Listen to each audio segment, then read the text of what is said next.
नमस्कार, मैं हूं आपके साथ अनुष्का राय और आप देख रहे हैं नेशन भारत न्यूज। बालू माफियाओं पर बोले मंत्री जनक राम ने कहा, बड़ी से बड़ी कार्रवाई हो रही है। सरकार की मंशा साफ है, जो भी अवैध रूप से बालू खनन के मामले में लिप्त रहेंगे उन पर कार्रवाई होगी। बालू माफियाओं में डर नहीं होने पर कहा, सरकार का दबाव है और जो भी मामले आएंगे उन पर सख्त कार्रवाई होगी। 1 अक्टूबर से खनन होगा, लोगों को सरकारी दर पर बालू उपलब्ध होंगी। आपने अच्छा सवाल किया। आप ही लोगों के माध्यम से समय समय से बालू अवैध खनन का मामला प्रकाश होते रहता है, प्रकाशित होता है। मैं आप लोगों को धन्यवाद देना चाहता हूं और उस पर बड़ी से बड़ी कार्रवाई भी हो रही है। आपने देखा होगा कि बड़ा से बड़ा अधिकारी हो, एसपी से लेकर के और सिपाही तक, जिनकी अवैध बालू में अगर संलिप्तता पाई जाती है तो वे हिचक सरकार उनके ऊपर कार्रवाई करती है। आपने देखा होगा कि आर्थिक अपराध के तहत संपत्ति भी उनकी जांच हो रही है और अकूत संपत्ति प्राप्त हो रही है तो जब्ती भी हो रही है।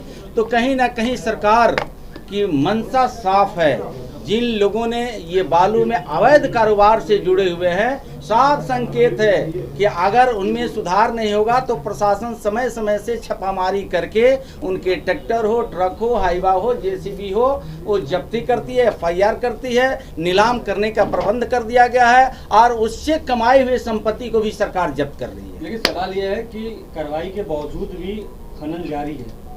मुझे लगता है कि कानूनता आपने कहा और उसका जवाब भी हमने दिया। अगर ऐसे खनन कर रहे हैं लोग जिसको आप अवैध कहते हैं तो सरकार चुप तो बैठी नहीं है।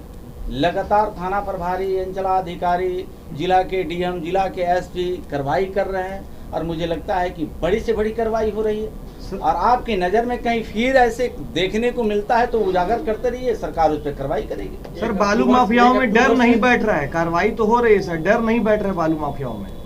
मुझे लगता है कि डर तो बैठा हुआ है। आप कह रहे हैं ना, डर तो वो बैठा है कि रात में वो लोग सपना देख रहे हैं। ये पहली बार इतनी बड़ी कार्रवाई हो रही है कि उनकी चिंता है कि अब अवैध खनन हम कर नहीं पा रहे हैं। अवैध खनन करने पे सरकार कड़ी से कड़ी अंकुश लगाई है और मुझे लगता है कि उनके अंदर ये डर दहशत है।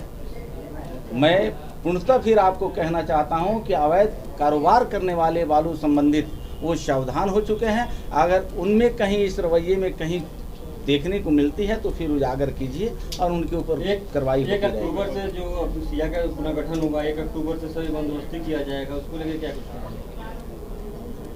सरकार की स्पष्ट संदेश है। जुलाई, अगस्त, सितंबर 3 महीने मानसून को ध्यान में रख करके बालू खनन नहीं होता है, लेकिन 1 अक्टूबर से खनन प्रारंभ होगा सुगम तरीके से और सरकारी दर पे आम लोगों को बालू मुहैया हो, इसके लिए सरकार चिंतित है और मुझे लगता है कि 1 तारीख से पूर्णतः बालू खनन प्रारंभ हो जाएगा। अभी तक के लिए फिलहाल इतना ही। खबरों के साथ बने रहने के लिए देखते रहिए नेशन भारत न्यूज।